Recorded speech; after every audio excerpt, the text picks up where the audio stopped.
All right, so I just want to jump right into it. I'm not going to um, make like a whole intro and all that stuff. What I want to go over today is going to be um, how everything is set up in my session for a mixing session and how I have like default preset. So first thing is this instrument track default 2026 right here. First off, here, let me show you when I open. Also, this is a track that is a single release right now. Go get it. I'm going to have the link in the description. I'm breaking down this track basically to show some mixing techniques. So let me just say I want to open Contact right here on this new MIDI channel, right? Contact, I got Albion 1. Sure, let's just load that. That'll take a minute. And then we are going to pick that instrument track default 2026 option once this Contact 8 loads. And this goes with pretty much any VST that I load, any instrument that I load. It's going to have that instrument. I just I slap it on there immediately.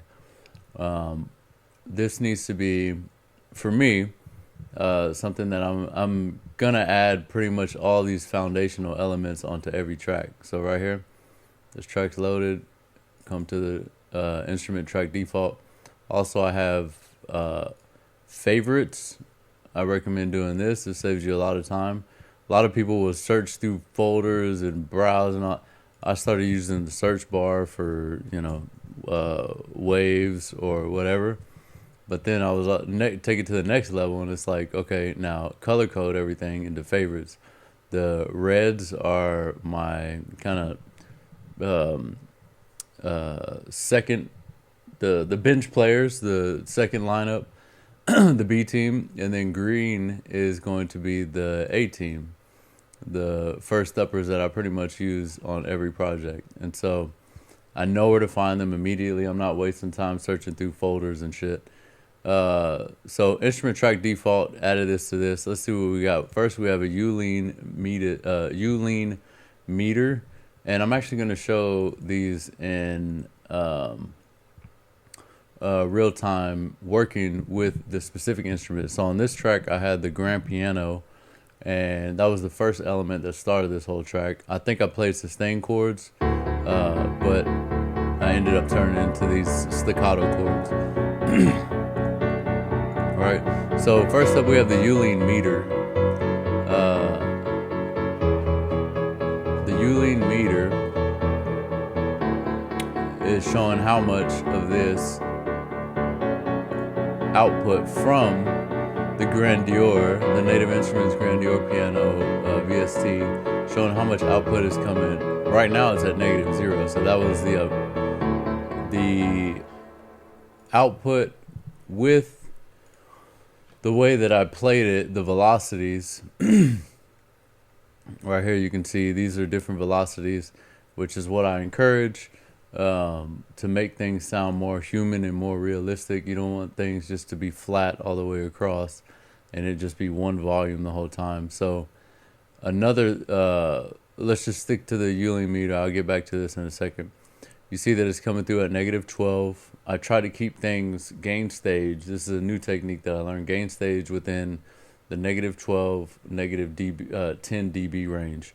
-12 to -10 dB range.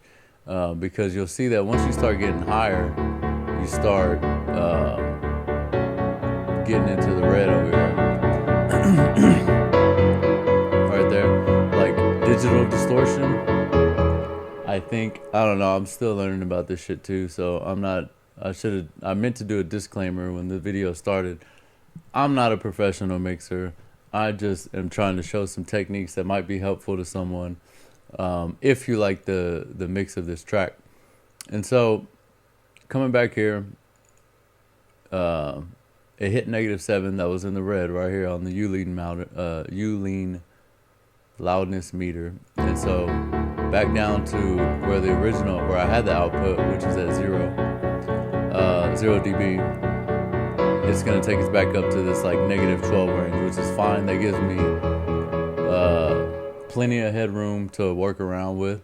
This EQ right here, this choice that I made with this EQ, let's listen with a bypass.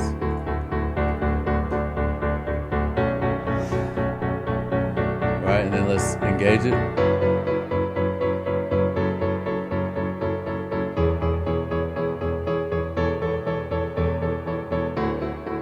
Oh, I also, so right here, this is something that I did. I automated the low frequency so that whenever the track starts, because I don't have any sub bass or bassy elements here in the intro of the track, I allowed the low frequency of the piano to come through on this intro part, but then I automated up to be cut off to 150 as soon as the song starts and a sub element comes in.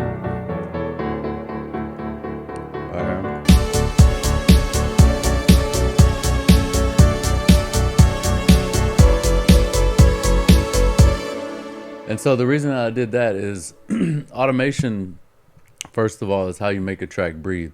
The reason that I did that was because in the context of the song and the rest of the project, this was the best EQ move to get out of the way of other elements. And like I said, that's why I start here with the low end in the piano, and then I automate it up as we get over here into this section of the track. When we have low end coming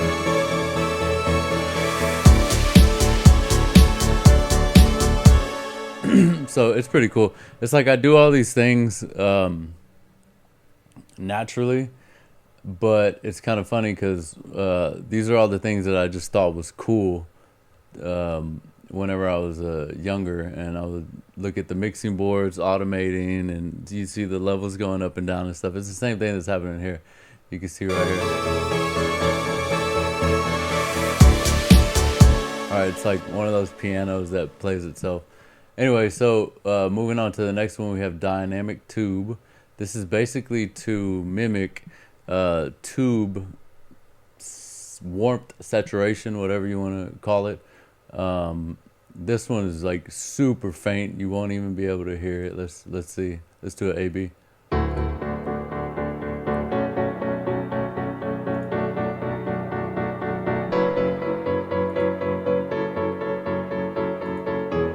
Let's dry wet it, or let's wet it up some. So you see, it's mostly just for like dynamic tube saturation. I keep it on 5. It's just super light, just to add some high end, some saturation that'll come through on the smaller speakers. And then we have the saturator here. Let's A/B that.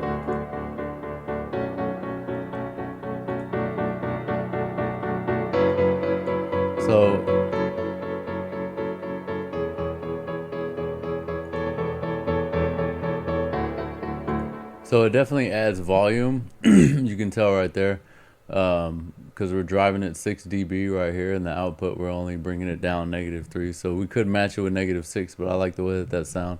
At the end of the day, that's more so what I'm learning nowadays is to just go with what sounds good. Go with what sounds good, which to me I perceive that as like mid, high stuff, and then go with what feels good as well, which is like lower end subby stuff. So and you can see, let's make it dramatic. Let's do a dramatic move on the saturator, and let's see how it sounds. All right.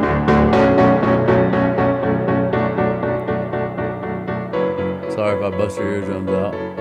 Put that back to 6. Also, quick little note here. What I do is I keep the dry wetness at 50. So it's almost like I heard somebody say, it's almost like parallel compression. I don't know if that's true, but it's almost like parallel compression, and that's the way that I treat it. Stereo width, next here, we have, this is to make sure, because on a lot of plugins, especially synth plugins, you're gonna have the stereo width field is just like crazy, and so I like to be in control of the stereo width. Also, I forgot to mention too, while we're at it, Ulean. I downloaded Ulean. These are all three stock Ableton plugins, which I've gotten more confident with using. Then we have this stereo plugin, which is from KHS. And this stuff is free. Well, this KHS stuff is free. This stereo plugin, I like it as visual. I get to see how much width and how narrow things are in the stereo field. This move was contextual as well, just like the EQ. And I brought the width down some originally, so we're at 47%. Originally it's here at 100%. We can hear how that sounds. And that sounds fine by itself. Just like the EQ move, if I take that out, that sounds cool by itself. But in context of the track, this is the way that I had it, because of everything else that's going on.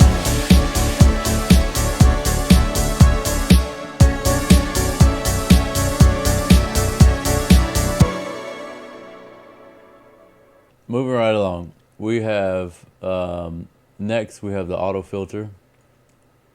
Let's see, auto filter, solo this, and then we have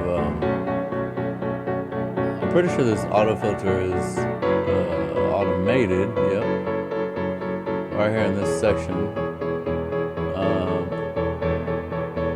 And what's funny is this is one of those times whenever I'm like, I don't even remember why I automated that right there.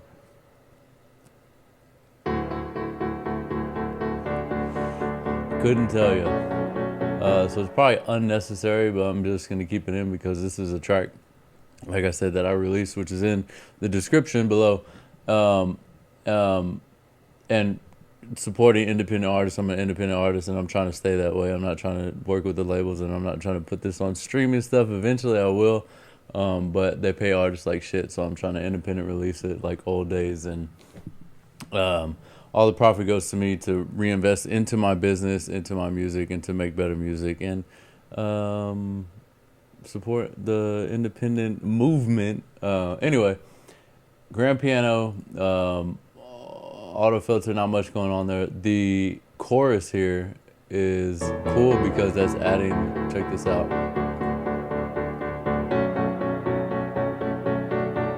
All right, it's very upfront. Just pay attention, listen.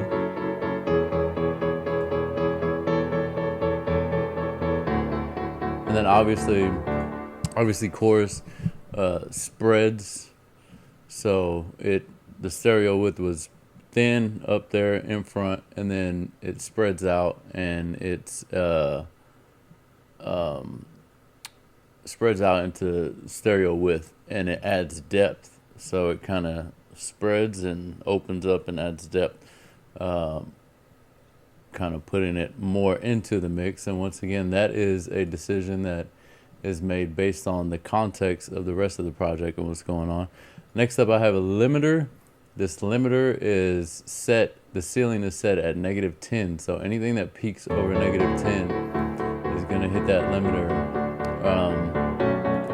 And this is just an idea that I was trying out. I'm probably going to stop doing that. The only reason that I did that was in conjunction with the Ulean loudness meter gain staging process or technique, which is to make sure that this is coming in around -12, -10 dB. And so that's why I have this capped off at -10. like I said, I might do it. I'm not even hitting any gain with it. It's still got some headroom over here. Like I can add another Uline loudness meter right here and see what we're hitting at right here. Still negative 12, so it's fine.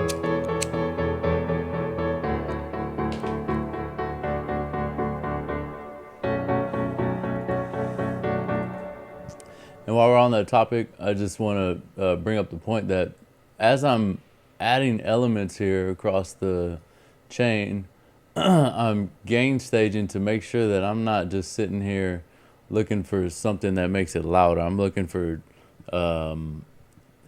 character. I'm looking for tonality. I'm looking for saturation, the sound of saturation, enhancement. That's what I'm looking for. And so coming back over here to this thing called velocity realism, this is the velocity Ableton stock plugin, and this is I don't know how to describe it. Let me see if it gives a description whenever I do it here. Yeah, no. So velocity, I believe, is a plugin that changes the velocities of each hit when it's triggered on a MIDI note. So here, I already have humanization here, which going back to this velocity realism thing, this is a preset that I made. And the randomization here is 5 on 5. So it says random introduces random modulation to all incoming note velocities. The amount of the change possible is limited by the value of this control. So this is basically acting as a plugin that allows the MIDI information here, the MIDI notes, to sound more realistic, like a player is playing them. So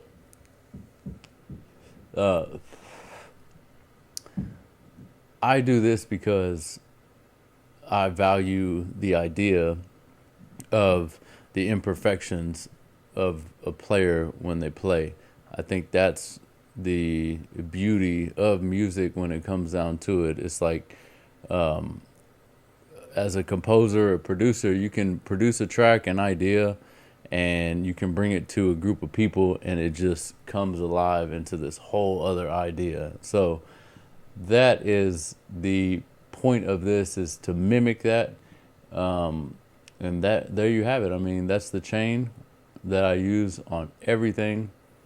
I open this up just to show you that, but I use that chain on everything. We can go through every track that I have here in this project and look at how everything's interacting with that chain.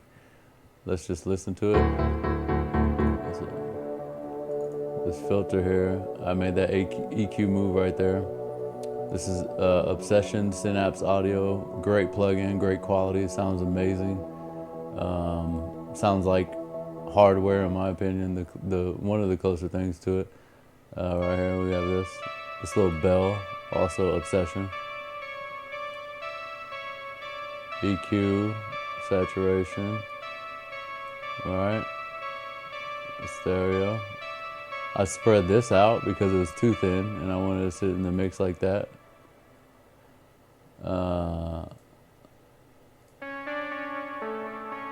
Okay, and I think this is pretty much, this synth one low is just this, and it's just low so that I can control it differently, control the velocities differently, and all this is so that it can blend together better.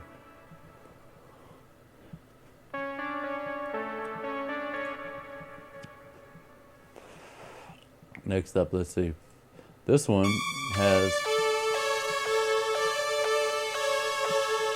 this one's pretty sharp, so, which brings me to a point that I wanted to make is whenever I'm producing, I am trying to make sure that that whatever I'm making isn't harsh. I want to be able to listen to it. I want to be able to turn it up, and I don't want it to be harsh.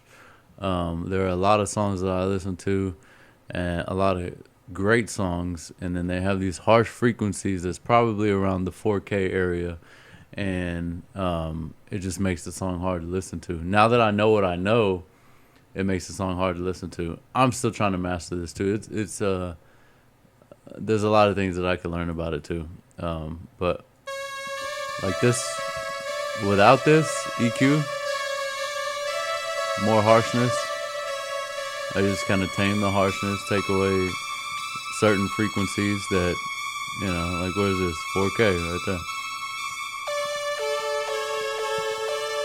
And then there's some volume changes with this track specifically because I automated volume because I want the volume to come up higher in certain parts of the song. This is also a higher pitch part, which we perceive higher pitch and a higher volume. So I came and automated that higher pitch part, which I just took it an octave up. And then I bring down the volume almost 2 dB. Take it back up whenever we go back down to the low part. And you can hear it's a little bit louder. Right, so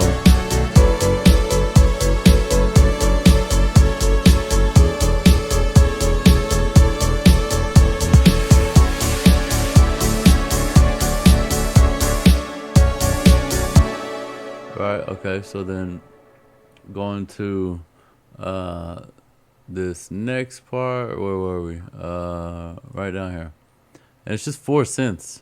Well, 5 synths. I have this filter right here. 5 synths. This bottom one here. And then I'm gonna combine them all and show how they're all working together. But look, same thing, going back to the chain. The chain is pretty much the same on everything. So I have those foundational effects that I'm using on everything. So I just make a chain, and that's my default chain that I go to on every track. And here I'll solo these. I'll kind of build these up together.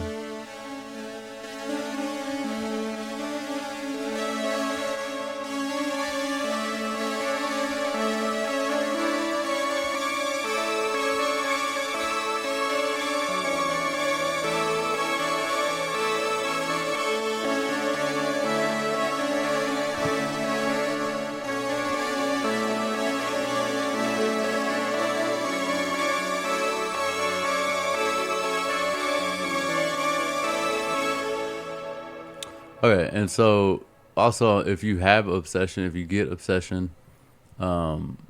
it is meant, I was reading about it, it was meant to be driven hard, and the output is like, comes out pretty fucking hot. So I usually tend to dip like 4 and below in this region on the volume, on the output on that. But like I said, I'm still learning about that and digital clipping and how useful that is and stuff. But to me, it just sounds fucking loud, like out the gate. So I always tend to turn it down so I can have more headroom and be more controlled. All right, so let's talk about routing, right? Well, we can move on to the drums. So drums, a few different things.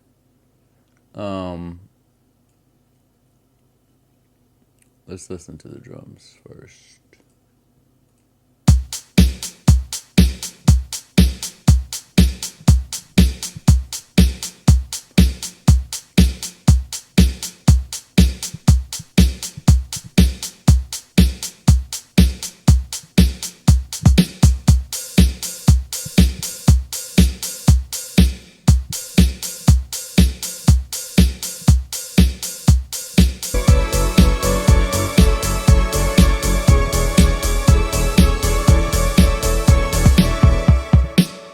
You know what's funny about these drums is if I heard them,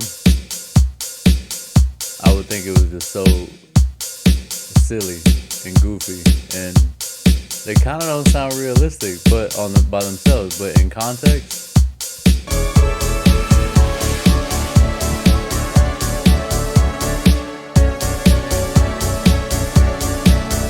right? Like the way that I mix them, they sit in the mix well, and that's what. I think I made this YouTube video trying to describe something else, but that's kind of what the that's kind of what the video is turning into, is the importance of the context when it comes to mixing. So these are the drums. This is the kick. Only difference on the kick, I have all the same fundamental plugins. Only difference on the kick, I have R bass from Waves. Just adding some thump around 62 hertz. And then I do want to talk about the snare, because the snare is cool. Very cool snare sample. I actually have R bass on the snare to give it some of that thump. Probably a wrong move, but I did it. Whatever. And then everything else is fine. I originally had, so let's listen to the snare without the EQ. Oh, I'm sorry, that's the wrong one. Alright, here we go. So you can hear the snare has a lot of low end. And that's what I actually liked about the snare. But I had to take some of that low end out, which left me with this. Which, subtle move, but it just had all that low end right there. Which, in the context of the mix,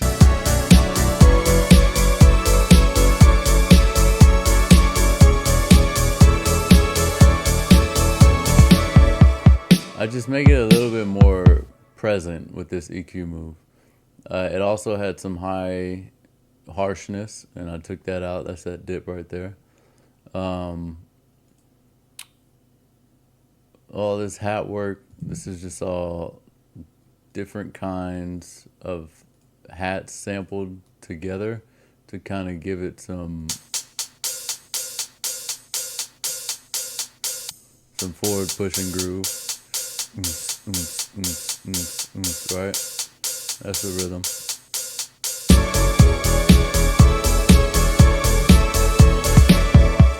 And then here, we'll check out the stuff. Oh, well, like I was saying with the routing, notice how all this stuff is routed into the drum tracks. Then I can control, I get a balance on every single one of these instruments going into one drum track, and then I have the balance of the entire drum. And then I can change that up or down, whatever I want to do, and keep the balance of the drum.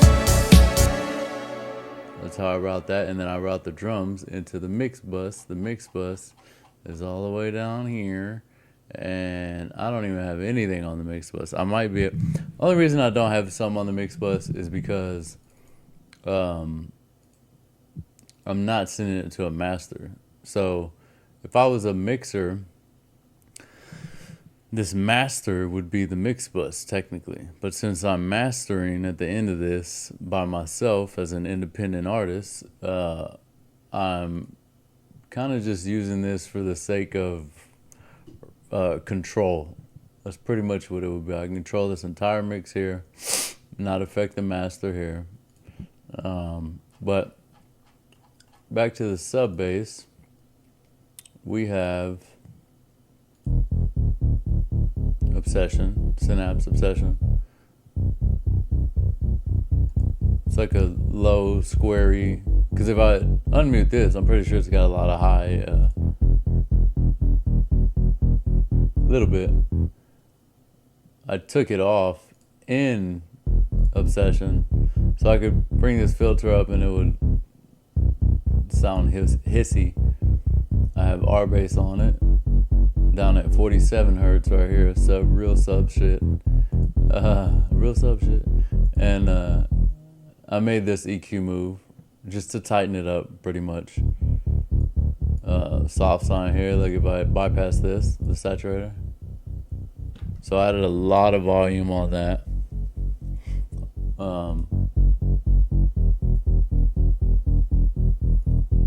This is good here. I have the compressors doing sidechain work for the sub bass. I sidechained it to the kick and the snare. because I just wanted to duck just a little bit. You see that right there? It's ducking. What do we have? Negative 2.5. Negative 2.5 from the kick. Negative almost 2 from the snare. And then right here on the limiter, you can see it's getting bricked a little bit, getting brick walled a little bit, bricked up.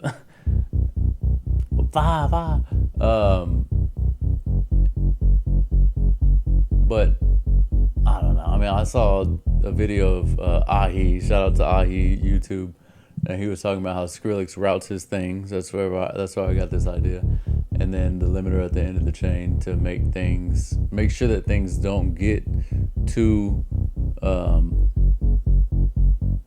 over the headroom, but you still present the loudness perception. And that's pretty much it. Over here we have this synth sub, and I already released this track, so I can't make any change. But if I could have made one change, it probably would have been to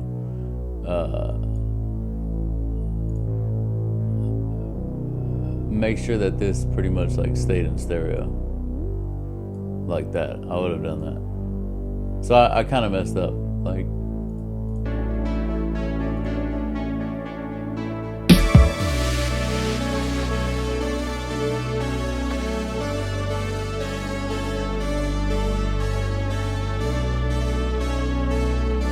That's how I did it in mono. But I mean, I kept the energy there. That's why I made the decision to keep it in mono, because I kept the decision to keep the power of the sub right there in the middle. I didn't want to spread it out too much. I wanted that energy to be coming there, because at the same time, this synth is taking up the stereo space. So, right, it's taking up all that stereo space.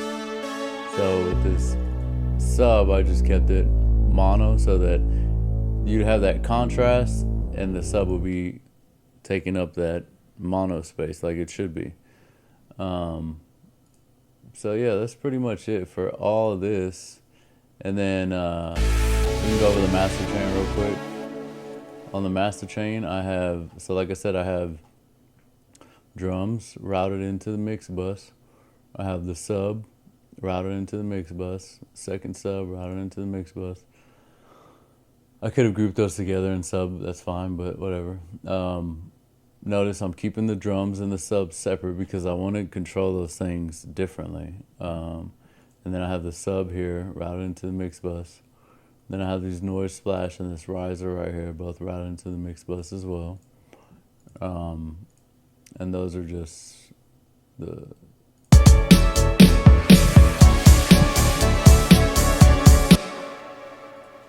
these right here.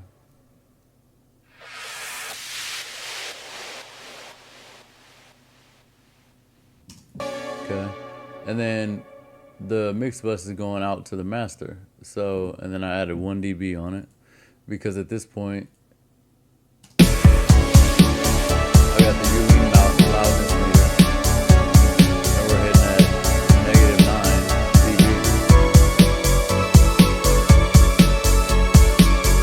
By the time we're getting here, it's -8 dB. I could have gone up more. I could have gone up to 6 or something, but I don't remember why I made that decision, but whatever, it's fine. EQ8 right here, doing some carving. I could have probably not rolled this off and been fine. That's on the mono mix. On stereo, I rolled off everything around 150 and below. Almost even 200 and below, 300 and below. Also move, like I said, every project is going to be different, and I'm always trying to improve. And so I might not make that same move in the next track.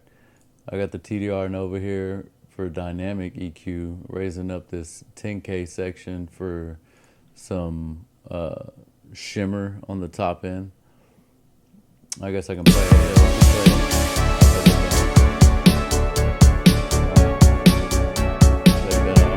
I also have 1 dB gain here, so keep that in mind when I do the AV.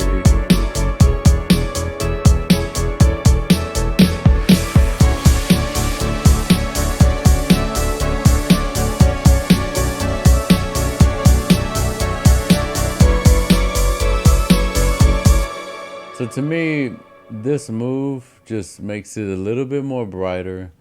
As I've gotten older, I've been listening to so much music, and there's still a lot of low end down there, but I try to clean up all that low end mud shit that don't need to be there, so that I can brighten up and it still sound good on an iPhone speaker or a car or whatever. It's not too muddy.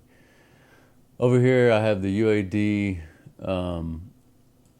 Ampex ATR 102 tape machine. This is a 80s preset that I made to emulate tracks from the 80s. These are the settings. I don't know if you want to look at them. 250 plus 6, 4 quarter inch. Open this real quick. Got the wild flutter crosstalk, hit some, all that stuff. And this is how hard it is. Not even in the red over here because I'm emphasizing everything with this Lursen. And I know a lot of people going to talk shit. Once again, I'm just doing this independently, and I need to learn another technique. I need to learn more mastering techniques, but this is what I'm using for now. I like it. It's always sounded good to me. And I have the pop rock preset on here. I have these thresholds down to try to keep this track coming into the Lursen as natural as possible. So we're hitting up here, -2. We're still getting gain reduction on these things. +2 on the push, 5 dB on So that's what I was saying earlier in the chain. When I saw that this was around 8, I could have pushed it more input into that. But this is just the combination that I came to. So as far as the inputs and outputs, and all that shit shapes the character of the track, the sound at whatever point it is in the routing of the project. And so stereo width, didn't touch that, kept that the same. Got the limiter. This limiter is not on -10 dB. Don't make that mistake for the ceiling. This is negative. This is the default, -0.3. I pushed the gain up on this, which is, I got some automation happening on the master track. I have a tempo automation from the beginning all the way up to the end. Right here, tempo automation, which I've been doing a lot more, which I really think is cool.